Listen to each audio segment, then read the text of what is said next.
Okay, Accelerated Physics, it is your time to shine.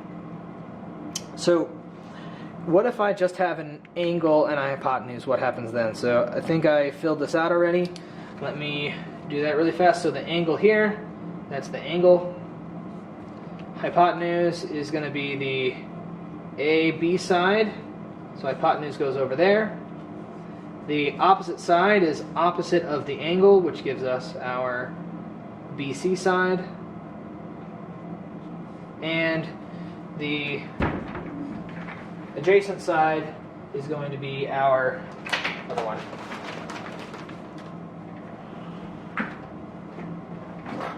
Is AC. Okay.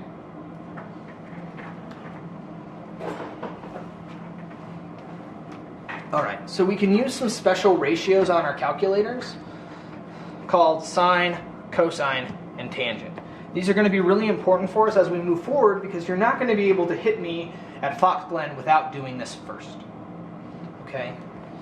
So all this does is tell us the ratio between sides. So sine is going to be the opposite side, the ratio of the opposite over the hypotenuse. So if I change the angle here, if I make this smaller or larger and I keep the adjacent side the same, that will change the length of my opposite and my hypotenuse and change that ratio. Okay, just like cosine is going to be the ratio between the adjacent side and the hypotenuse. And then tangent is going to be the ratio between the opposite side and the adjacent. Okay.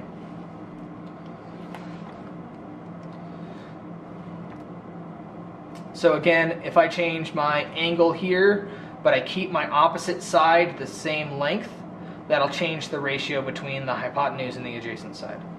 If I change my angle, but I keep the hypotenuse the same length, that will change the ratio between my opposite and my adjacent. Okay, and that's all this is. That's all this is a function of. It just changes what that ratio is going to be. So let's do a couple of examples. So if I want to find this x side, I'm going to need to solve for my opposite. It's opposite of the 30 degrees. Okay. So if I want to solve for my opposite, I need to find which equation is going to be helpful. So I have an angle, I have the adjacent side, and I need to solve for the opposite. So that's going to be tangent here. I have my angle, I want to solve for my opposite, and I have my adjacent. So solving for opposite, I need to multiply both sides by adjacent, so it's going to be the adjacent times tangent of 30. Sorry, let's put 15 in here. And what do we get? 15 tangent of 30 degrees. Wait, did I do that right? No, I messed that up. Wait, did I? Oh, no, wait. My calculator is in radians. So that's one thing. So in physics, we'll be using the degree function. So don't use radians. So let me try that again. 15 tangent of 30 gives me a much better answer, 8.66. All right. Now we have our next one here. So again, we have a similar situation, so why don't we just do the same thing? So B is going to be, I have the adjacent side and I have the angle, so it's going to be 8 meters tangent of 25 gives me 3.7 meters. And now I have two different sides. I have this side and I have the opposite side, so I can use a couple of different ones. So I want to solve for my hypotenuse, so I could either use cosine or sine. So why don't I just do why don't I use my cleaner number, my 8 meters, so I'll use cosine. Okay, so this is going to take a little bit more to solve for. So it's going to be, I need to multiply both sides by hypotenuse so that it comes up here, and then divide by cosine. So hypotenuse is over here. That means that the adjacent side is going to be here, which is 8 meters over cosine of 25 degrees.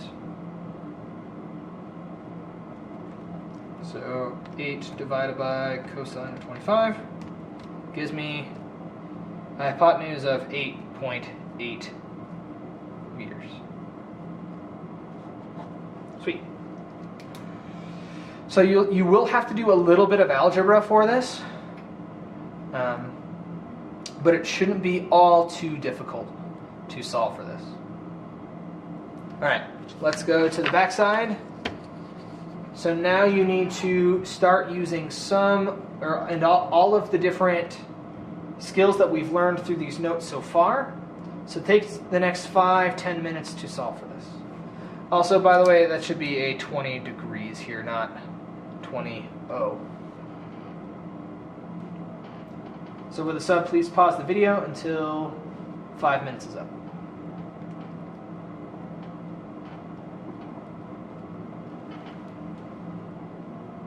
All right, so you need to draw the picture of the cannonball's position and include the initial velocity and angle. So we're going to start off here, and we have 100 meters per second at 20 degrees above the ground. So it's going to be somewhat shallow with 20 degrees here and 100 meters per second. Okay. B, we need to draw that vector triangle to represent the initial speed and launch angle. So we need to draw those horizontal and vertical components. So we have our 100 meters per second here with the horizontal component and the vertical component and 20 degrees. Okay. So what's the x velocity? What's the velocity in the x direction at launch? Remember, so when I say SOHCAHTOA here, that's sine is opposite over hypotenuse. Ka is adjacent over hypotenuse. T is tangent is opposite over adjacent. Okay? So that's one way you can remember it is SOHCAHTOA. SOHCAHTOA. I'll show you a video on Monday when I get back. You might hate me for it, but it'll be okay. All right. So if I want to find the velocity in the x direction, right, I have the hypotenuse, I have the angle, I want to find the adjacent side. So we'll use cosine here. So if cosine of theta equals adjacent over hypotenuse, I need to solve for the adjacent side, so it's going to be hypotenuse cosine of theta equals adjacent. Which gives us, when we plug in our values, 100 times cosine of 20 gives me 93.7 meters per second. So that's the horizontal component. Let's solve for that vertical component, the value in the y direction. So it's going to be the same thing, but we're just going to switch that out for sine. So it's going to be hypotenuse sine of theta equals opposite, which in the end should give us 34 meters per second. So neglecting air friction, which of the velocity components remain constant throughout the flight path? So we've talked about this a lot. I want to hammer this home. The horizontal component is always constant. So it's the horizontal one. Whoops.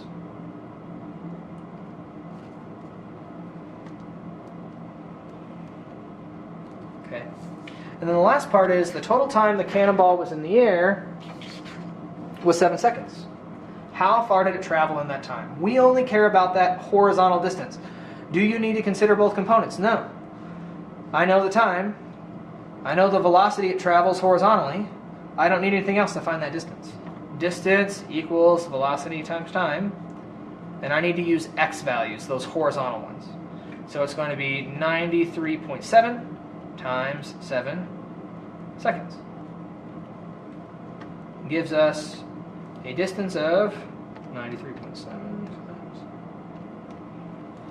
655.9 meters. Okay, anything else over here? Nope. You are done. So the sub should have some vector practice for you. Please work on that until the end of class, and I will see you on Monday.